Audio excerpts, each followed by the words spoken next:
So, I want you to think about the last time you paid for something. Was it with a tap of your phone, a quick swipe of a card, maybe you just clicked a button online? For many of us, especially in wealthier nations, physical money has become something of an afterthought, a relic we might find in an old coat pocket. But what if I told you that this experience is, globally speaking, the exception and not the rule? Did you know that entire economies still run on cash, pretty much day to day? Today, we're going to explore that very idea, ranking countries by their projected reliance on cash in 2025. It's a journey that reveals a stark, almost perfect inverse correlation.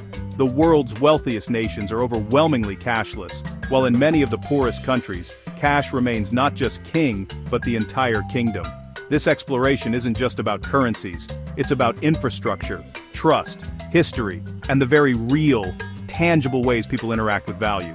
The data we're diving into comes from a comprehensive report by Forex, which has done the Herculean task of aggregating information from a multitude of global sources, including the World Bank and various national financial institutions.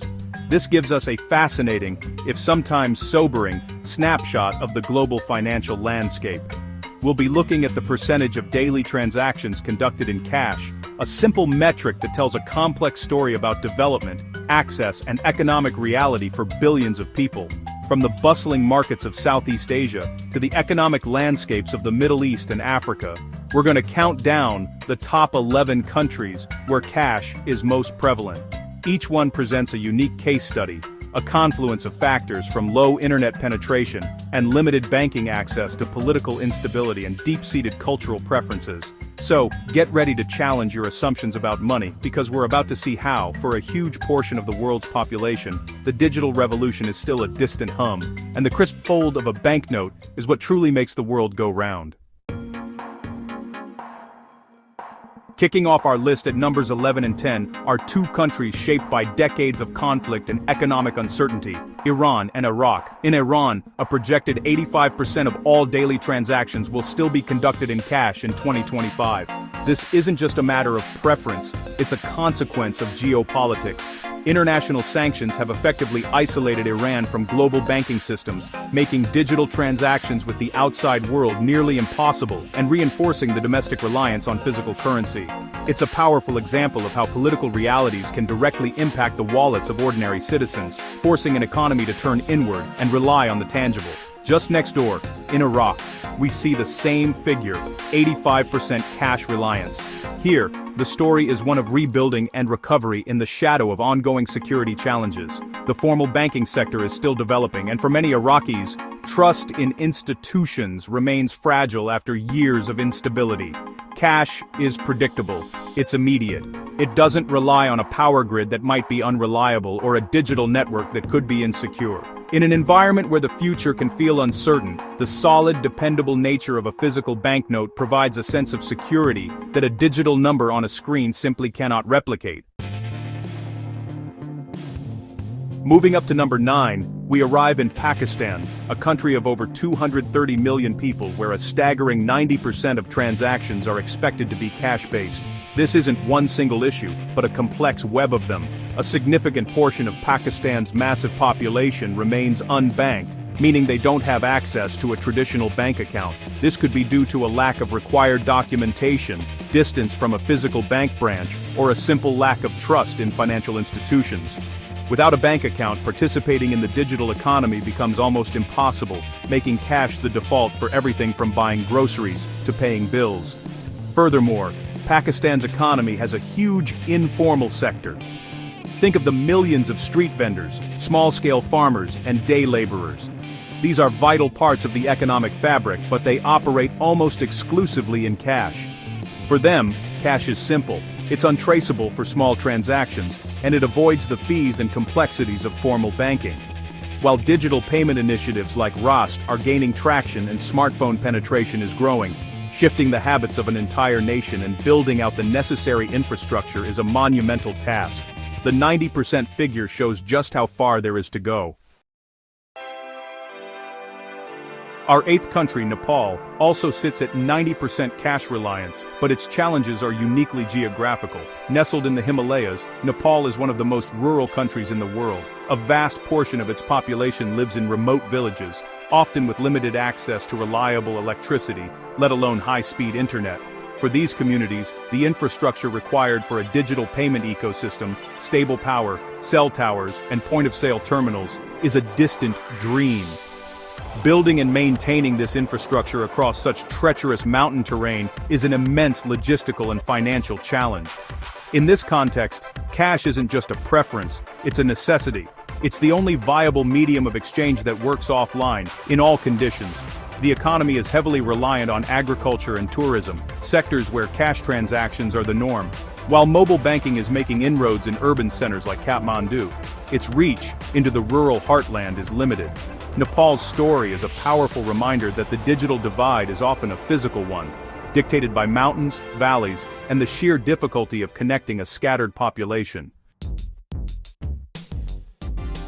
Lebanon, our seventh country, presents a tragic and starkly different reason for its 90% cash dependency, a complete and catastrophic collapse of its banking system. In recent years, the country has been gripped by one of the world's worst economic crises in modern history. Hyperinflation has decimated the value of the Lebanese lira, and draconian capital controls imposed by banks have locked people out of their own life savings. Citizens have literally been unable to withdraw their own money, leading to a profound and understandable shatter of trust in financial institutions. In this environment of total system failure, the economy has been forced into a state of what some call cash dollarization. People have abandoned the formal banking sector entirely, choosing to conduct business and store wealth in physical US dollars. It's a survival mechanism. Cash, in this case foreign cash, has become the only trusted asset because it exists outside the control of the failing domestic institutions. Lebanon's situation is a harrowing lesson in how quickly a modern economy can be thrown back into a near-total reliance on physical currency when trust is broken on a national scale.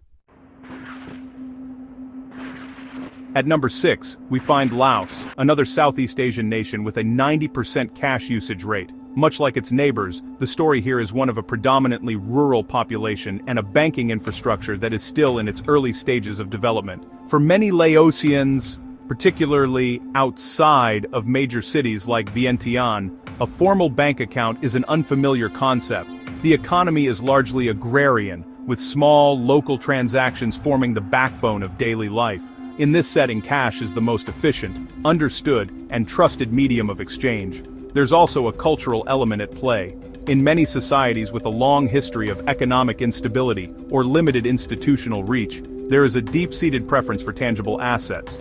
Cash is something you can hold, see, and count. It represents direct, uncomplicated value. While the government is promoting digital finance and QR code payments are beginning to appear in urban centers, overcoming generations of reliance on physical money requires more than just technology. It requires a fundamental shift in trust and habit, a process that takes time, education, and consistent stability.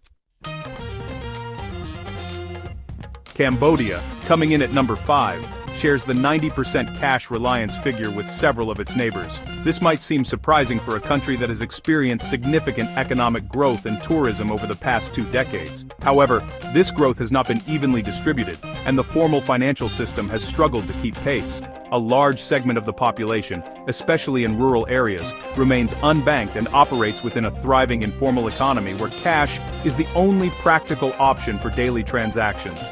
Interestingly, Cambodia has a highly dollarized economy, a legacy of the instability of the 1990s. While the local currency, the riel, is used for small transactions, larger purchases are almost exclusively conducted in US dollars. This dual currency system adds another layer of complexity to the prospect of going cashless. The National Bank of Cambodia has been pushing innovative digital solutions, like the Bakong blockchain-based payment system, but widespread adoption faces the familiar hurdles of building trust, expanding internet access, and integrating the vast, cash-based informal sector into the digital fold. Our fourth country takes us out of Asia and into Europe, which, honestly, might be a bit surprising. At 90% cash usage, Albania stands as a significant outlier on a continent that's rapidly moving towards a cashless society. This really highlights the deep economic disparities that still exist within Europe. As a lower-income nation compared to its Western European counterparts, Albania's financial infrastructure is, less developed. A large portion of its citizens, especially the elderly and those living in rural areas, lack access to or familiarity with digital banking services. On top of that, a significant informal economy and a culture of remittances play a huge role.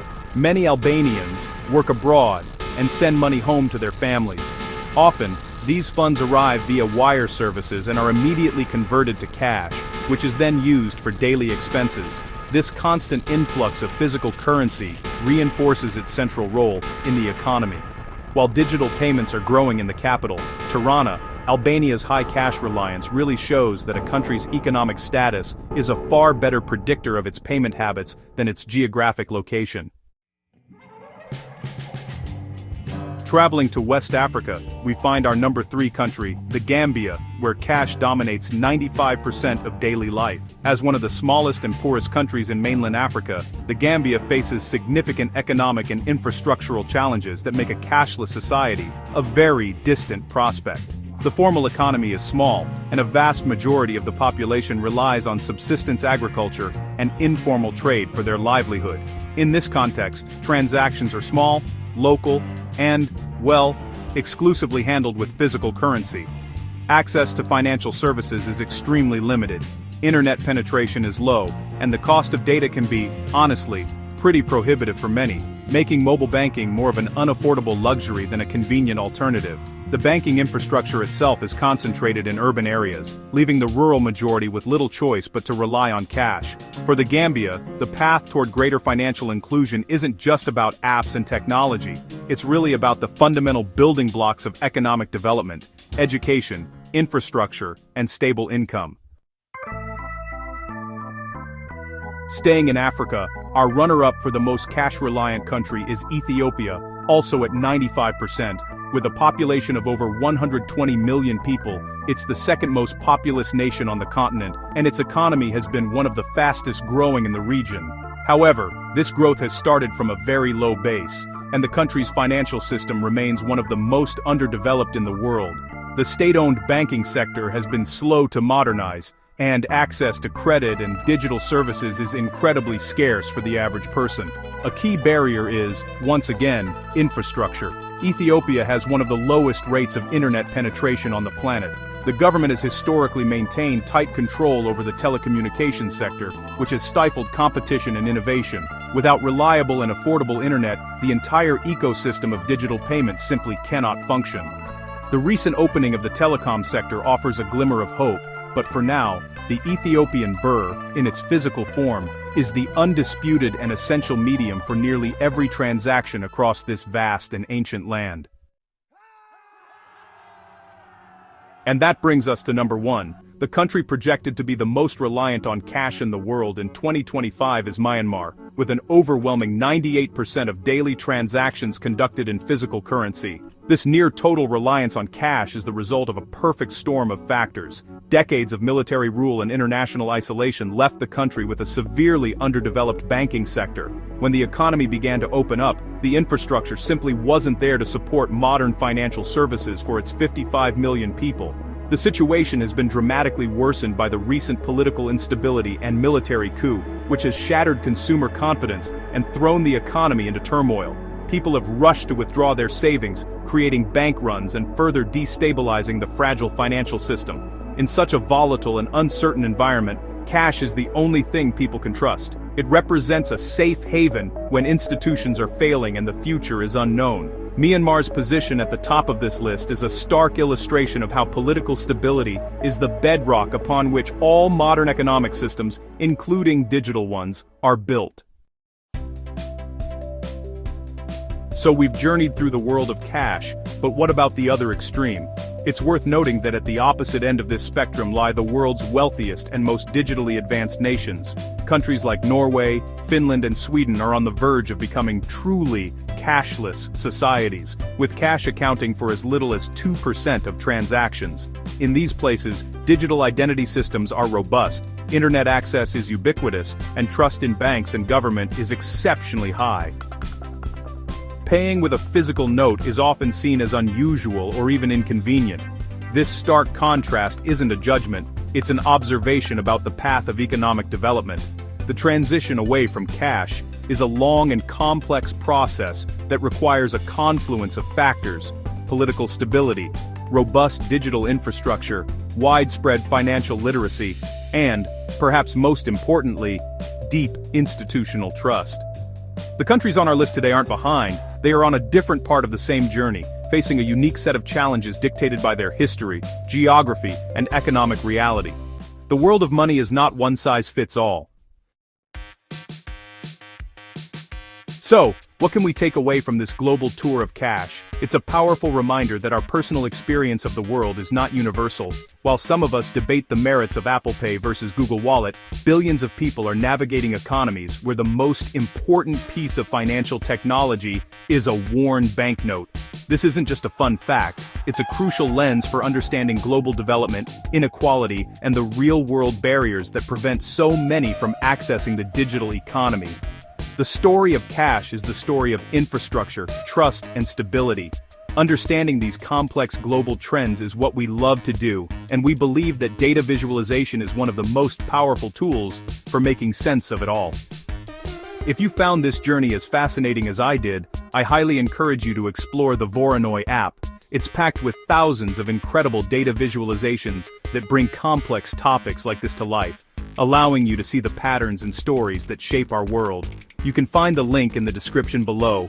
It's a fantastic way to satisfy your curiosity and see the data behind the headlines. And if you want to continue exploring the theme of global economics, you should definitely check out our related video, The 25 Richest Countries in the World in 3 Metrics. It provides a fascinating counterpoint to today's discussion, looking at the other side of the economic spectrum. Thank you, as always, for watching, and don't forget to be awesome.